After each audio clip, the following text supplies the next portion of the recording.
Hello, everyone. Welcome to Stereotypical. I'm here with my co-host, or I should say the star of the show, Tyler Eckhart. Or do you go by a different username, or is that just what you have for everything? I mean, I'm just going by Tyler. I mean, yeah, it's funny. Yeah, it was like yesterday when I did the whole stand-up thing, they asked me for like a stage name, and I was like, "What the? No, just Tyler. just say my name." Yeah, but the problem is there's a million Tylers. My brother is named Tyler, but it's Tylor, Tylor. Yeah. Anyway. Yeah, isn't you redhead too? Right. No. You're older. No, the middle child, Jalen. Jalen's the redhead. Yeah, he's my full brother. Tyler is the oldest, and he's only my half brother. So like you only have to half love him, right? That's yeah. That's always the joke. I've made that joke to him before. Okay, that's good. Anyways, not to derail too hard. I say that a lot though. Welcome, and I think you wanted to start off with this with. Yeah, I can start off. So I say take the stage, my friend. Thank you very much. So Supermega got into a lot of hot water recently. Yeah. I don't know how much you know about it, but all I heard about it was a TikTok post, and I was like, "Oh, they're in trouble." And then I literally didn't want to listen to why, because I got super sad and didn't want to tell you. Oh. So why? Tell me. I'm intrigued. So one of their former employees named Lex went through a very unfortunate incident with an ex-partner of hers named Dawn, who was a channel artist for Supermega while they're like together in a relationship. And Dawn essentially sexually abused her. And what Lex said is Matt and Ryan essentially like ployed together to like cover it up, you know, which is obviously awful. If that was the truth, but what it sounds like, because like after listening to Matt, Matt's response mainly, and Ryan's was more. Turns out Ryan was like, I guess cheating with a partner with like fans and stuff, and so he was like, I abused my platform, and so he's like, I'm not gonna make any more content anymore. Which is really sad. Ryan was cool, but I mean, it sucks that he did that to his partner. But it was with an adult. It wasn't with like a child fan. Like other YouTubers have done. Oh, yeah, that's very true. I was actually wondering if that's what it was, but I guess that's better than, I don't know. I mean, it definitely is better than child. That's the bar, I guess. Yeah, it's a very low bar. Never too much to stay above it. So does that mean they're getting canceled and like everybody's not doing anything anymore? Kinda, yeah. The band's breaking up. The band is breaking up essentially. A lot of it stems from another employee named Leighton, who they let go and essentially has been like on a vendetta against them. Even saying like, Leighton. Leighton was like saying, oh, they're homophobic. They say this or this and that. But then like Leighton in the shows was making a bunch of like homophobic remarks. I mean, he's gay. So like, it's, I guess, cool if he says it. And then he would do like all this other shit that would like be considered like sexual harassment. He was saying that like they sexually harassed him by like showing them their butt or like their balls and stuff around the office. But it's obviously it's just like they weren't like intending it like that at all. And this is let me go into Matt's response before I get into all of that. Right. Sure. Okay. So Matt essentially was like, he acknowledges the way he handled it wasn't correct. He should have just immediately believed Lex and not, just publicly denounced Dawn and got people out of there. But Lex at the same time too had said that she didn't want everything to be public, Right. And so like Matt obviously didn't feel like it was his place to tell Lex's story with that.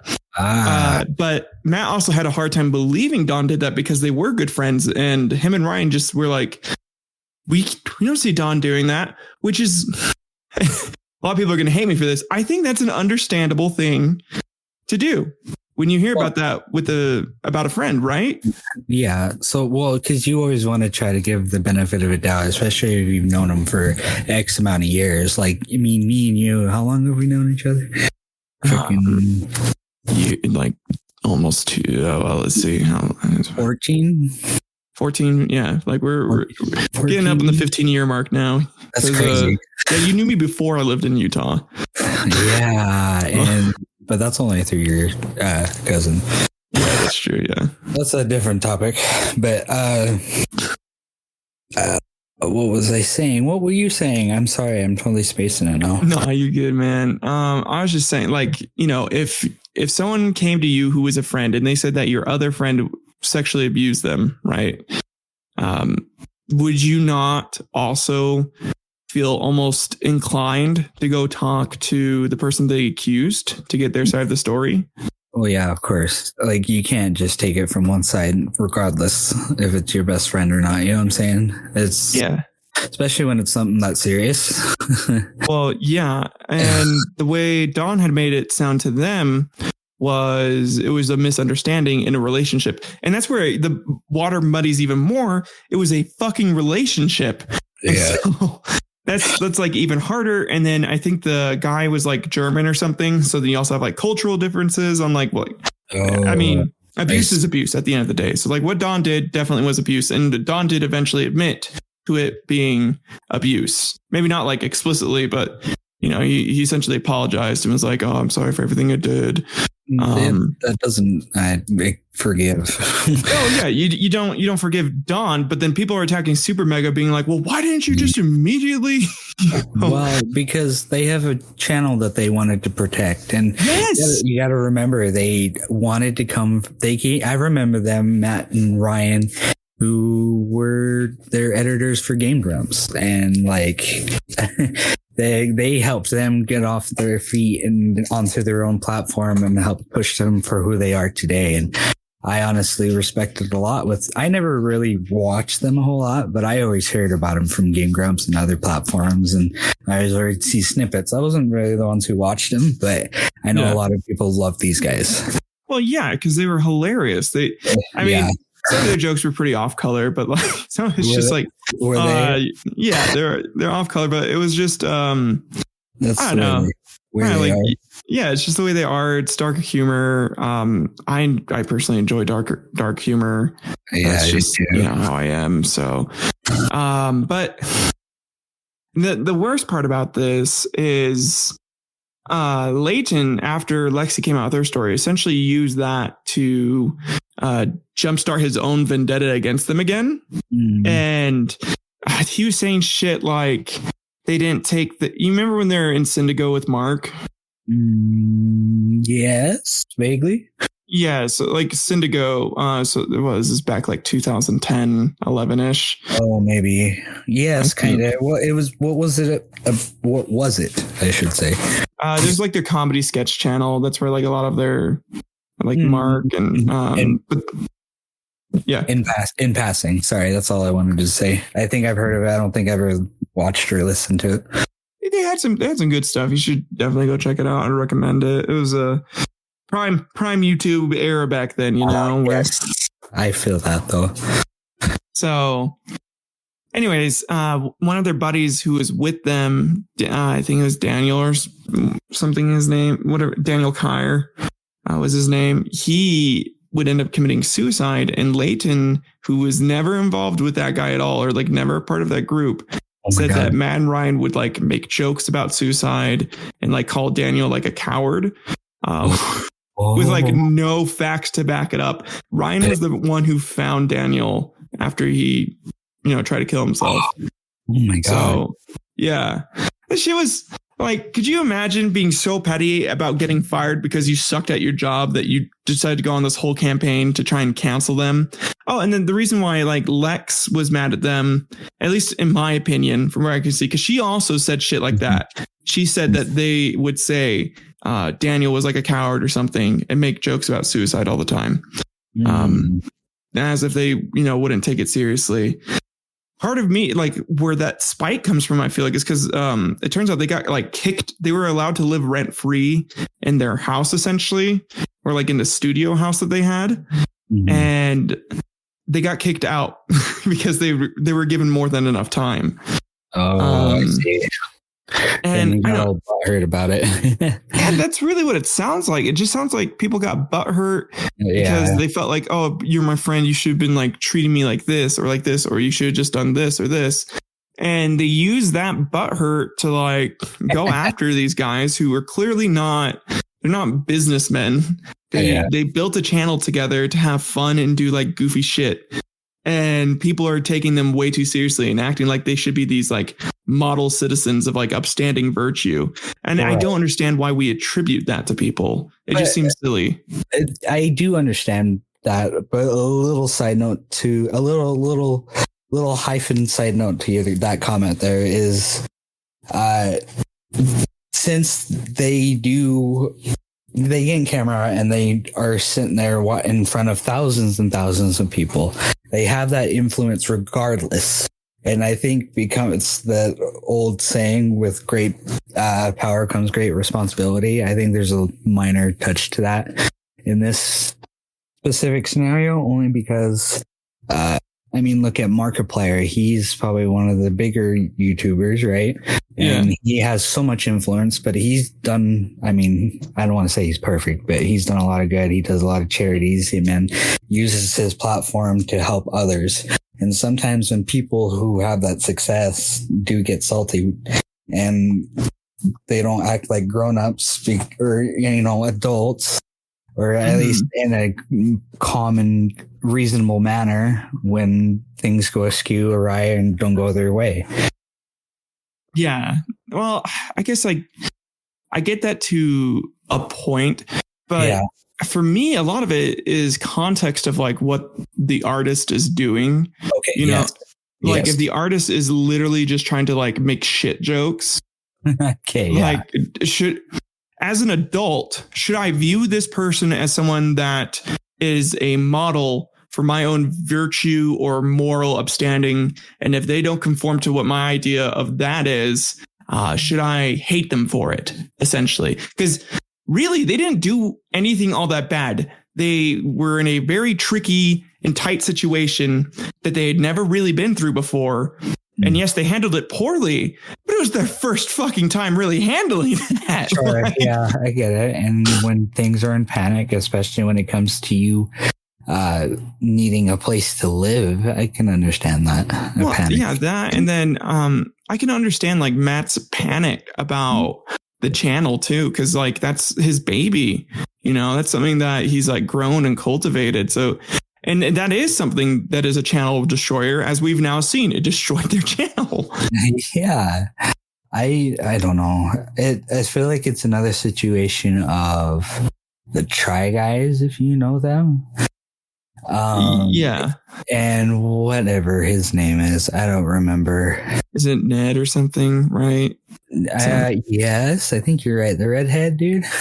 Yeah, they replaced him with like a chicken in all their videos that had him. Really? I didn't know that. Or something. Like they they tried to edit parts of him out, and like where he appeared on screen, they photoshopped something in. Which is really funny. But they're in similar waters. I don't even know how they're doing or faring nowadays. I haven't thought about them for months. But with him and cheating on his wife or stuff, something like that, and him getting kicked from the team, and them trying to not lose their channel in the uproar. Yeah, I don't know. When the stuff gets when that sort of shit gets out publicly, I feel like. Like rock stars, dude. Rock stars cheat on their wives all the time, and people are fine with it for some reason. Well, it's the stereotypes. But as soon as it's a YouTuber, it's like, I don't know. I guess I don't see the difference. It's like, why does their personal life matter? Well, right. I get that. But I think YouTube, because of it being a media platform, it's easier to dramatize everything.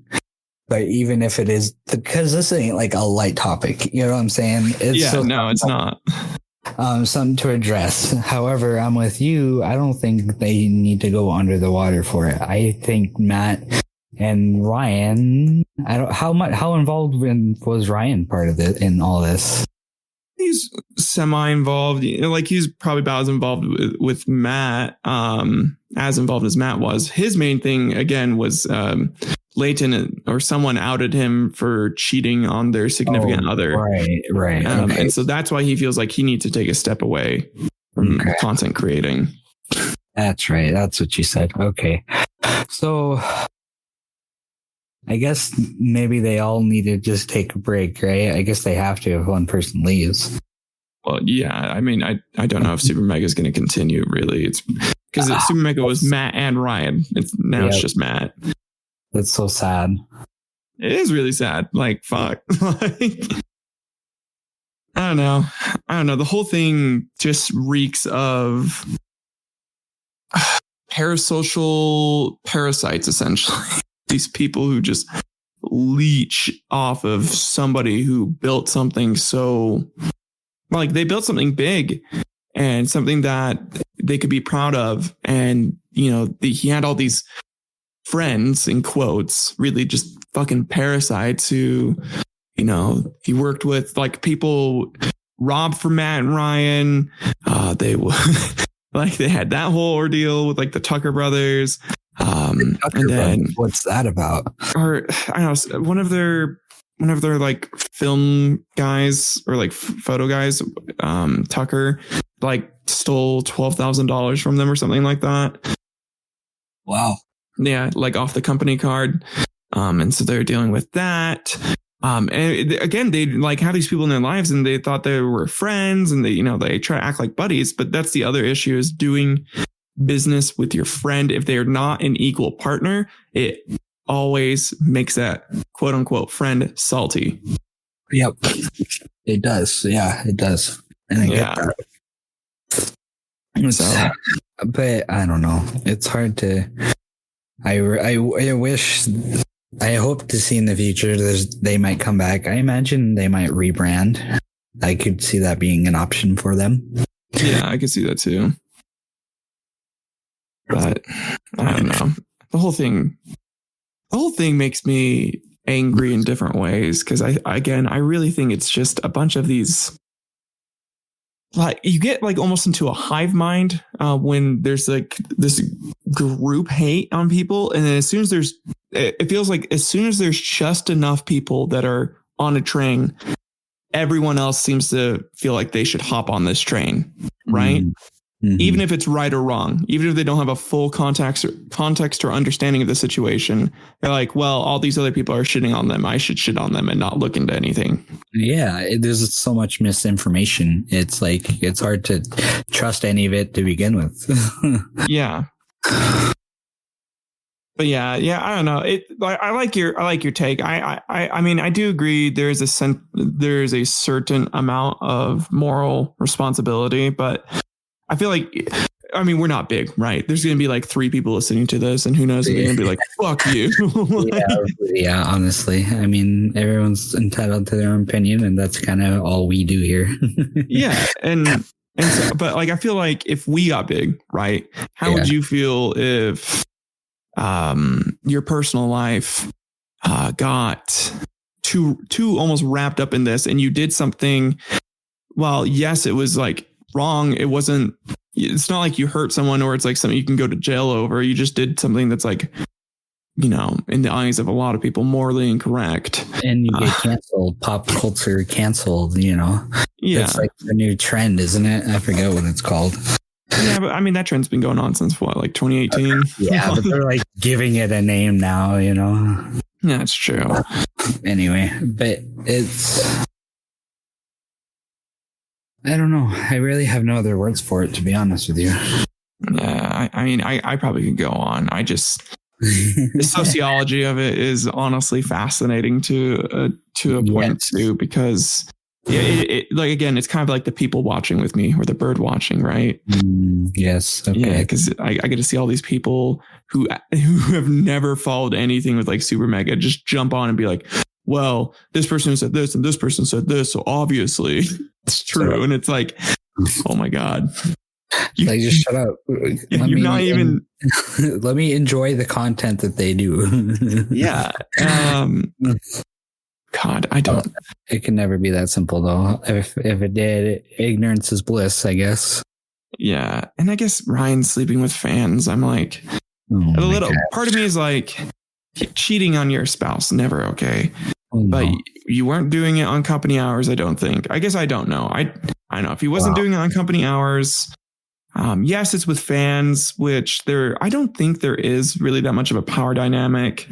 Because like groupies, again, with like music artists, they don't always think, oh, if I sleep with this rock star, I'm going to, get in with the band and whatever. They just want to go sleep with the rock star, which is what I think might have happened. But who knows? There might have been some like power grooming. And if that is the case, then, that fucking sucks. Yeah, maybe you should take a break and, not do that shit. But if it wasn't, it was just kind of like a groupie situation. Who the fuck cares? Yeah, right. I know a lot of couples get bored, and to put it simply, and a lot of them wanted something more exciting, and sometimes those situations happen.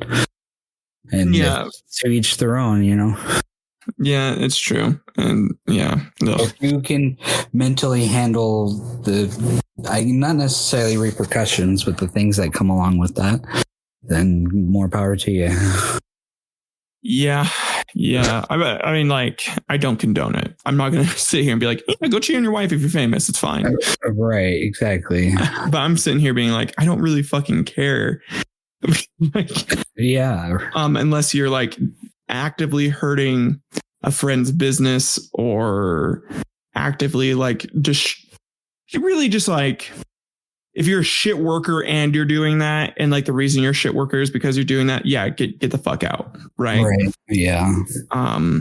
But if it's not impacting anything, I don't really want to know about famous people's like private lives. And I don't know why that's so strange of an opinion to have. It's not. It's because that's not why you're watching them in the first place.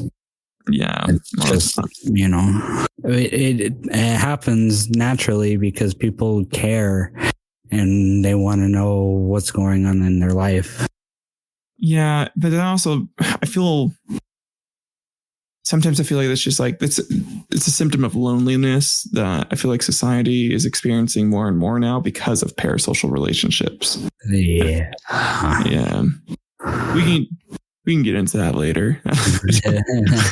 we can talk about your shit. You got shit that's probably... Well, I mean, it's not exactly the light topic either. Oh, I was also realized we totally didn't mention that Braden wasn't here in the intro. Oh, yeah, he died. He died, yeah. Yeah, so we've been pretty bummed out about it. It's been tough, but we're doing this episode in remembrance of him. So... He may or may not appear in the next one, but that's not here nor there. Just with the audio clips that he sent us beforehand, it's our last memory of him, and we want to edit it. So and if we have like a stockpile that follows suit months later, just don't question it. We've been prepared. Yeah, no, we had him record like what was it, like 300 hours worth of content?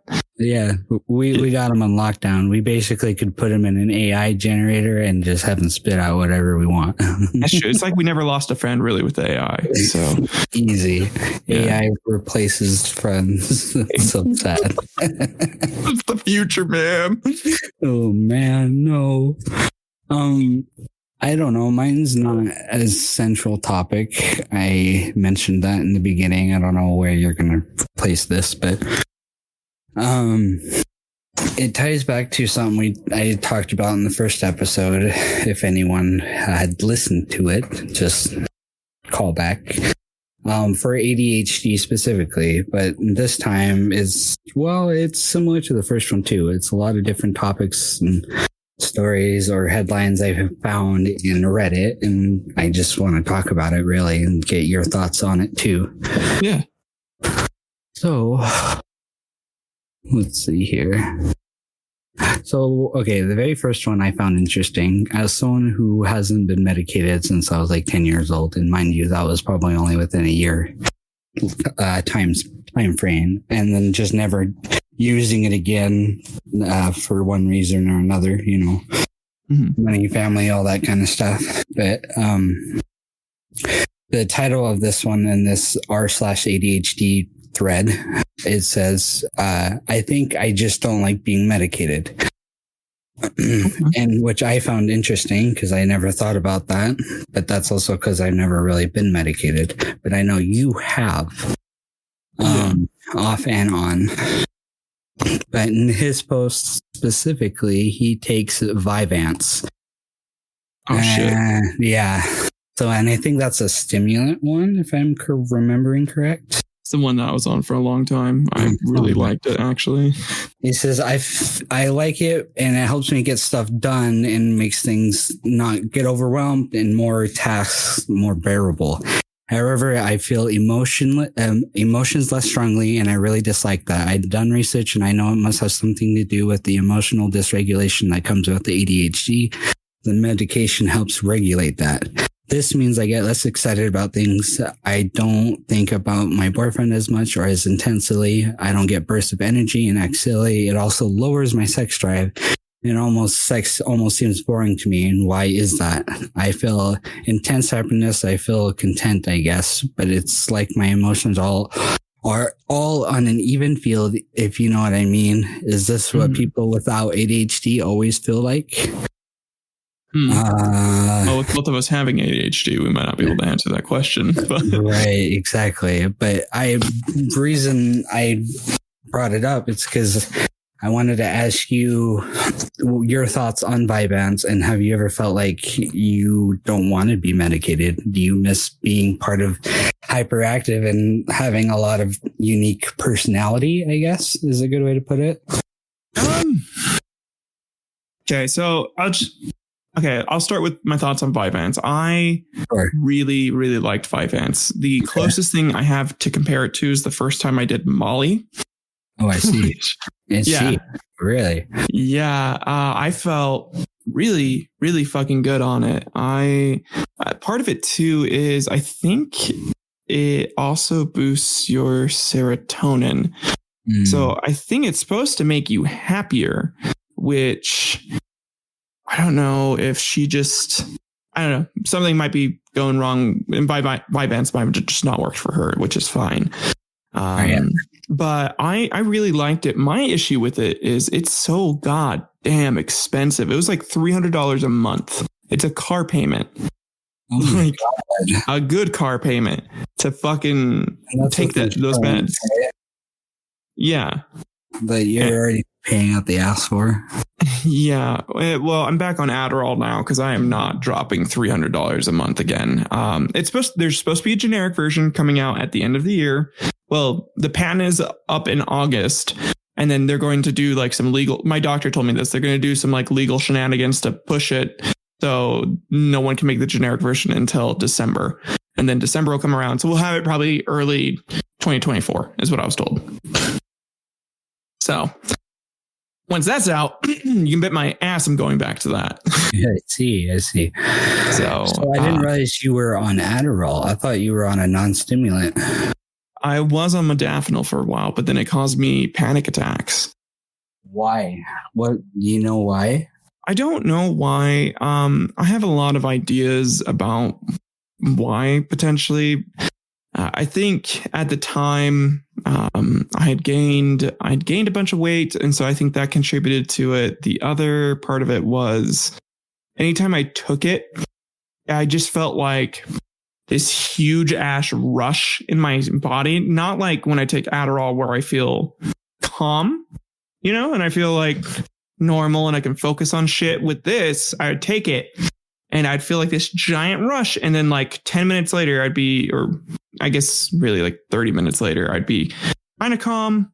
And then I'd feel this rush again. I'd be kind of calm, feel the rush again. It was really fucking weird. It starts to trigger your panic and anxiety. Yeah. And so, my body would just like respond. And with my panic attacks, I can't breathe without gagging. So my wife would just see me standing at the top of the stairs because like my body, like I would freeze because like I couldn't swallow my own saliva, or like I was too afraid to breathe in without fearing I was going to have to dry heave for the next 20 minutes, essentially.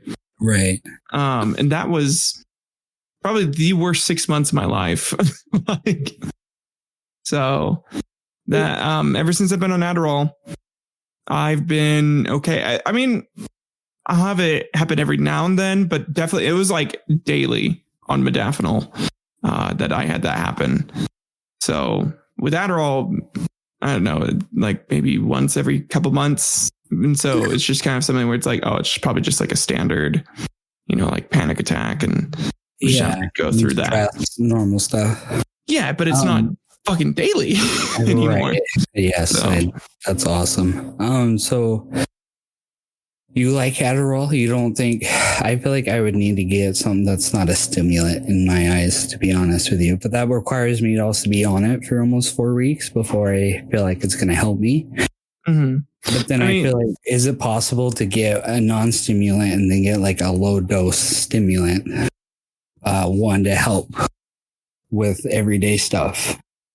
Yeah, I mean, you could just do like a fast acting tab, right? You could just do like one, kind of take it as you need it. I mean, they'll say take it once daily in the morning or something or whatever. Right. Or like a quick release, I think it was called. So, and usually you're supposed to take like 1 to 2 of those per day. Well, 2 to 3 of those per day.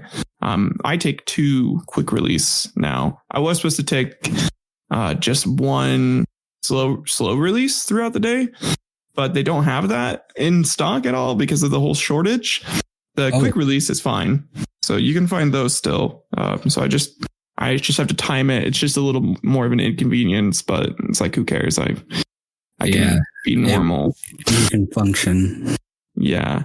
And I think for me, a large part of it is feeling normal, right? Because for a long time, especially in like the 2nd grade, I remember I noticed like reading was harder for me than other kids because I just have this hard time not having like to jump back, or like just really, I had this hard time focusing. And so I remember my mom got so mad at me that I eventually taught myself how to hyper focus because of it. And so I would finish a book. I remember I read through like the Percy Jackson series. I read through 3 of the books in like a day because I hyper focused, and I was like, okay, I have to get this done. And that's why, kids with ADHD or like us, we get so consumed into games and we can do these like marathons almost because you get hyper focused into something.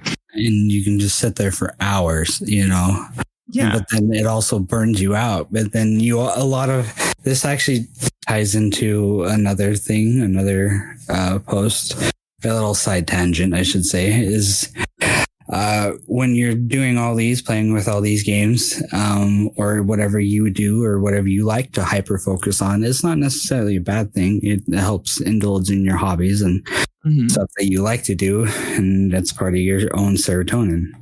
But sometimes you get lost into it and you can feel guilt. And like this person says, do you ever lose touch with reality? And I highly fluctuate with this a lot. Is with days and times. Most days I feel like I'm either a day behind, or I'm thinking too far ahead, or sometimes I'm a week behind and realize that we're already in August 3rd right now. You know what I'm saying? And I lose track of time so much, and it always gets away from me. Yeah, I get that. Yeah, no, I definitely did while I was off my meds, right? Or while I was on modafinil too. I don't think modafinil did shit for my ADHD. It's whatever. I wanted it because it was cheap. It was like $10. Yeah, got me through work. Yeah, I get that. Anyways, but Maddie had this complaint. My wife, Maddie, she, for those who don't know, I mean, Randall knows. So yeah. She would complain to me a lot where I would just essentially disappear. Like I was there physically, but mentally I was just gone because I was just lost into something. I was doing something else. I wasn't there present. And what I've noticed with being on my meds is with kind of going back to the hyper focus a little bit, when I was getting hyper focused off my meds, I couldn't put something down. Right? It's like you have this need, you have this thing. It's like, no, you have to complete, and you don't know what the completion is, but all you know is you have to complete. So you have to stay on the thing that you're doing, and it's frustrating because you don't know when the end is going to be. Right? Yeah. You have no clue.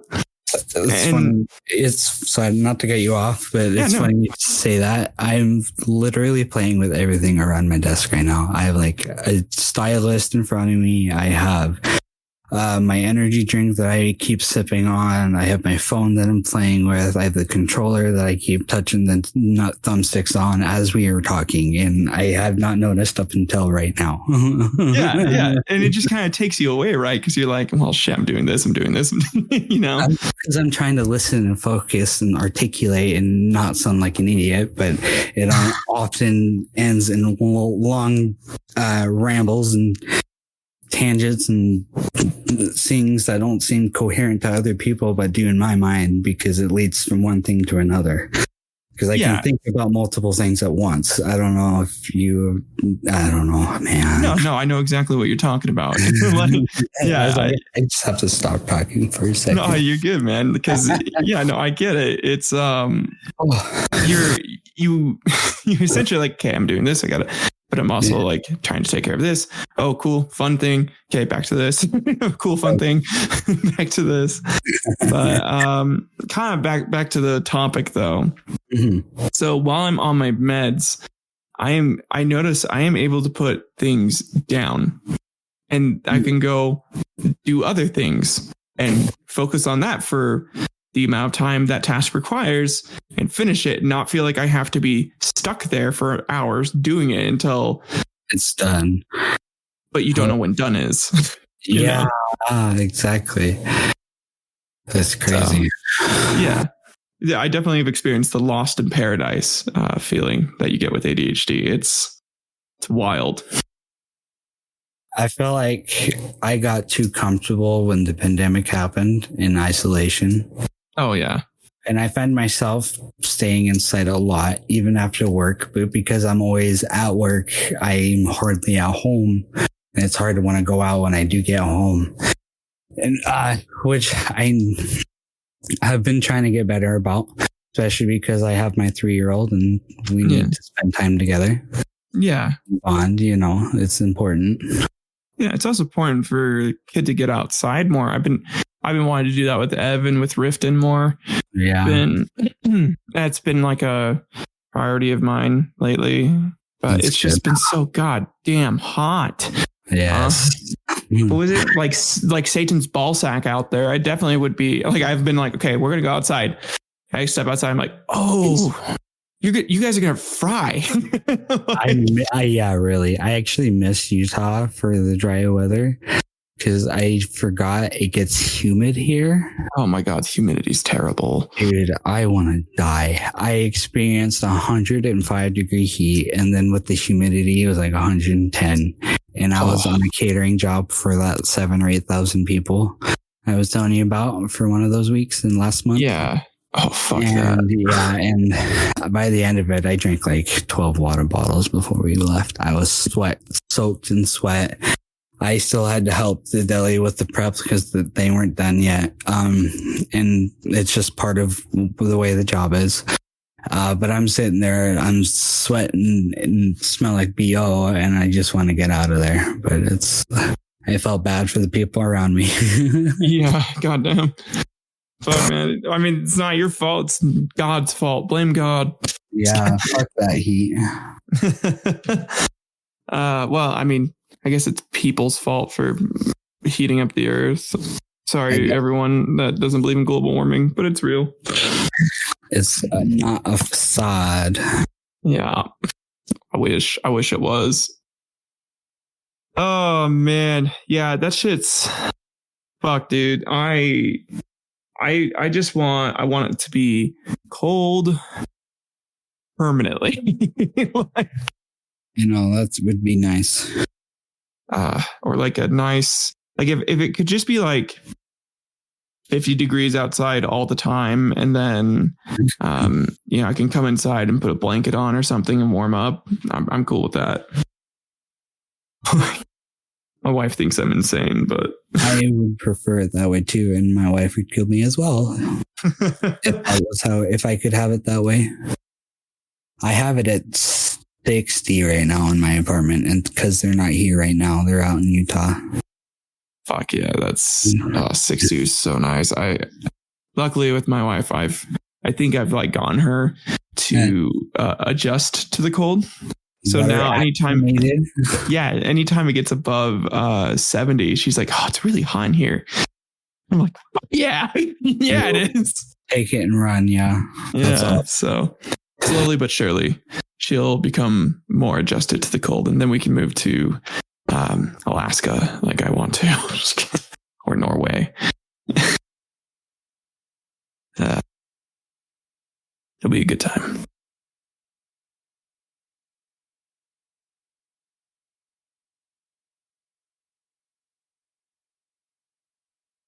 Are you talking?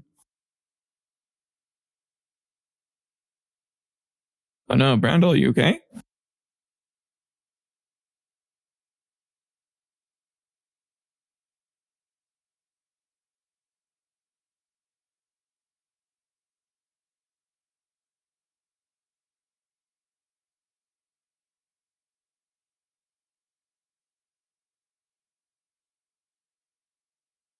Hey, sorry.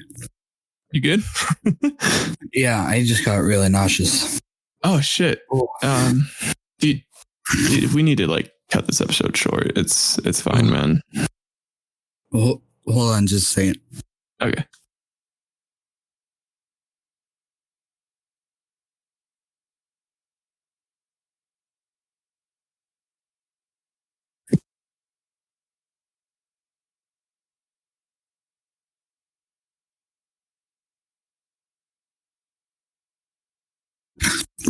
Okay, yeah, we might have to.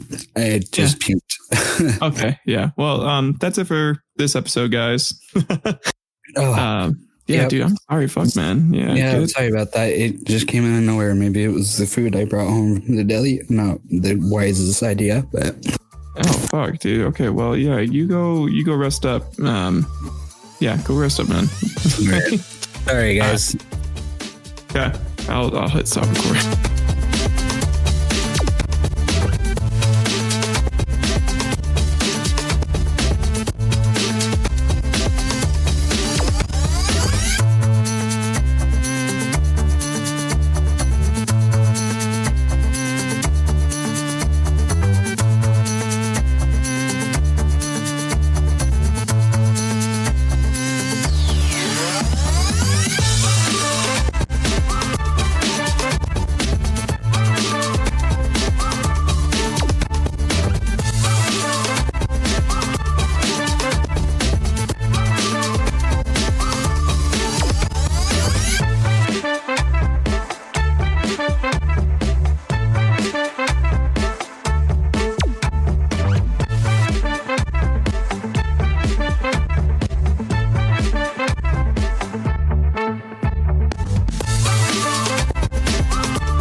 I thought it was Braden for a second. Oh. I thought he joined and I was going to be like, yo. Yeah, dude. With moving and unpacking, right? Yeah, it's probably just, I hope it's just that. For this episode, we should just pretend he's dead. Just like he's dead. Okay. Like an in memoriam episode. So yeah, and we'll just be totally like what's the word? Melancholy. Yeah, I guess so. Just like not nonchalant, but like we don't ever tell anybody like specifically where he went or what happened, or just be like sorrowful and mournful. Like, after the tragic death that he experienced, it like, really could not have been more horrible. We'll miss him. Oh God.